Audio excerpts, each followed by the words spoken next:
Hi everyone, అందరూ ఎలా ఉన్నారండి? ఐ హోప్ అందరూ బాగుండాలి.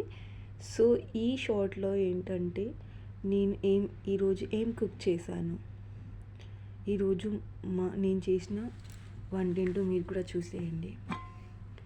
యాక్చువల్లీ జీరా రైస్ చేశాను. చూడండి, చాలా బాగా వచ్చింది. యాక్చువల్లీ ఫస్ట్ టైం చేశాను నేను, చాలా బాగా వచ్చింది.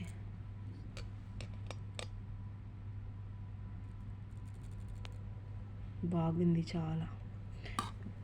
మనం జీరా రైస్ చేసుకుంటే అందరూ ఒక టిప్ చెప్పనా అండి, అందరూ జీరా రైస్ చేస్తే జీరానే వేస్తారు, అది అంత టేస్ట్గా రాదు. మళ్ళీ మనం ఆయిల్ వేస్తూ కొంచెం గీ యాడ్ చేస్తూ బాగుంటుంది. దాని తర్వాత జీరానే కాకుండా మనం ఫస్ట్ జీరా రైస్ చేసే ముందు ఆ జీరాని సాజీరాని కొంచెం నానబెట్టాలి కొన్ని వాటర్ వేసి. చాలా టేస్ట్ వస్తుందండి, నమ్మండి.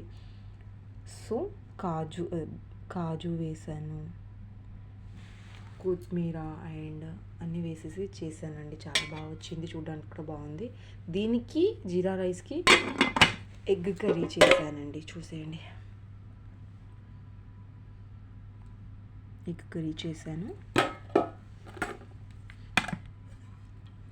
సో రెసిపీ కావాలంటే చెప్పండి, పోస్ట్ చేసేద్దాం. Thank you for watching my video.